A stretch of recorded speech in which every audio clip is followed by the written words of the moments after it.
idea that we had become, as some might say, stuck up, and were trying to show off. I recalled that from my youth I had heard it said that too often when people of my race reached any degree of success they were inclined to unduly exalt themselves, to try and ape the wealthy, and in so doing to lose their heads. The fear that people might think this of us haunted me a good deal.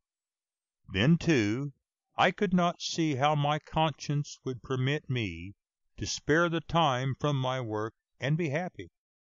It seemed mean and selfish in me to be taking a vacation while others were at work and while there was so much that needed to be done. From the time I could remember I had always been at work, and I did not see how I could spend 3 or 4 months in doing nothing. The fact was that I did not know how to take a vacation.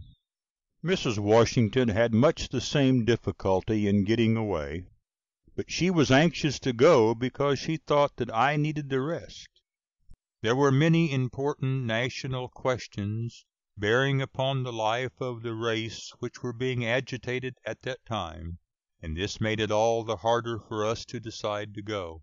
We finally gave our Boston friends our promise that we would go, and then they insisted that the date of our departure be set as soon as possible. So we decided upon May 10.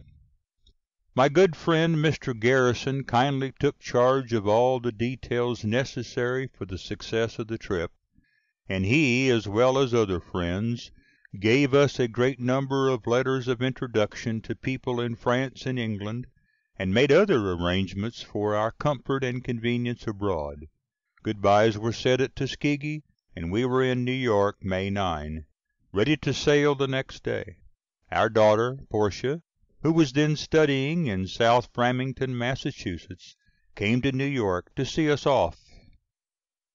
Mr. Scott, my secretary, came with me to New York, in order that I might clear up the last bit of business before I left. Other friends also came to New York to see us off.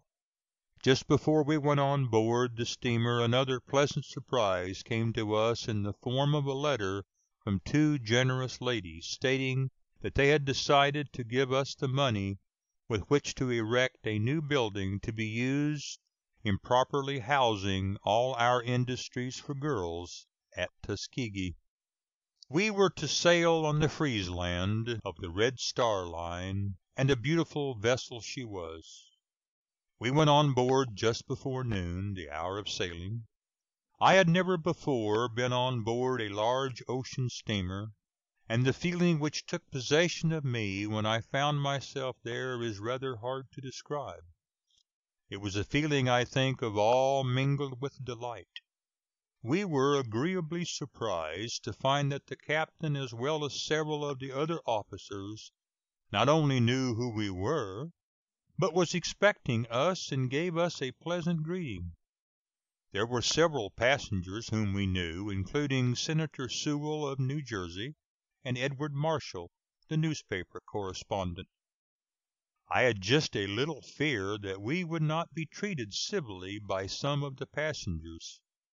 This fear was based upon what I had heard other people of my race, who had crossed the ocean, say about unpleasant experiences in crossing the ocean in American vessels.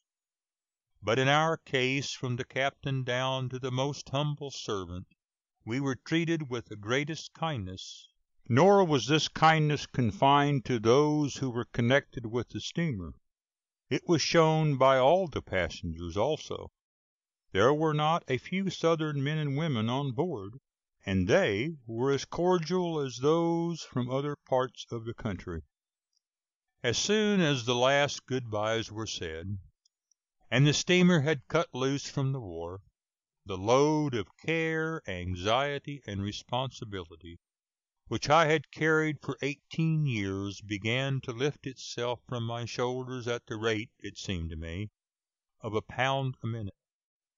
It was the first time in all those years that I had felt, even in a measure, free from care, and my feeling of relief it is hard to describe on paper. Added to this was the delightful anticipation of being in Europe soon. It all seemed more like a dream than like a reality.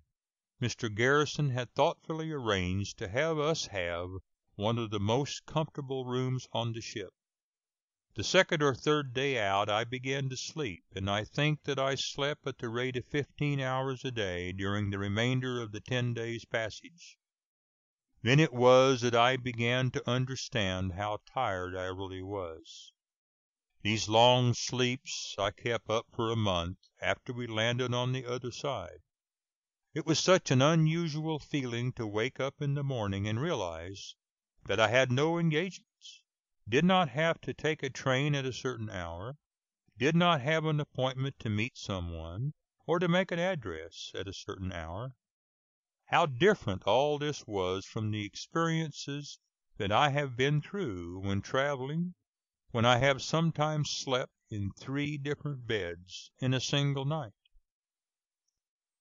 When Sunday came, the captain invited me to conduct the religious services, but, not being a minister, I declined. The passengers, however, began making requests that I deliver an address to them in the dining salon some time during the voyage, and this I consented to do. Senator Sewell presided at this meeting. After 10 days of delightful weather, during which I was not seasick for a day, we landed at the interesting old city of Antwerp, in Belgium. The next day after we landed happened to be one of those numberless holidays which the people of those countries are in the habit of observing. It was a bright, beautiful day. Our room in the hotel faced the main public square, and the sights there, the people coming in from the country with all kinds of beautiful flowers to sell, the women coming in with their dogs drawing large brightly polished cans filled with milk, the people streaming into the cathedral, filled me with a sense of newness that I had never before experienced. After spending some time in Antwerp, we were invited to go with a party of a half-dozen persons on a trip through Holland. This party included Edward Marshall and some American artists who had come over on the same steamer with us. We accepted the invitation and enjoyed the trip greatly. I think it was all the more interesting and instructive because we went for most of the way on one of the slow, old-fashioned canal boats. This gave us an opportunity of seeing and studying the real life of the people in the country districts.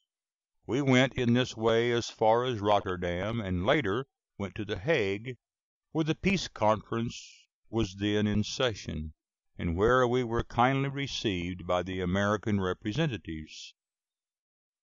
The thing that impressed itself most on me in Holland was the thoroughness of the agriculture and the excellence of the Holstein cattle. I never knew before visiting Holland how much it was possible for people to get out of a small plot of ground. It seemed to me that absolutely no land was wasted. It was worth a trip to Holland, too, just to get a sight of 300 or 400 fine Holstein cows grazing in one of those intensely green fields. From Holland we went to Belgium, and made a hasty trip through that country, stopping at Brussels, where we visited the battlefield of Waterloo. From Belgium we went direct to Paris, where we found that Mr. Theodore Stanton, the son of Mrs. Elizabeth Cady Stanton, had kindly provided accommodations for us. We had barely got settled in Paris before an invitation came to me from the University Club of Paris to be its guest at a banquet which was soon to be given.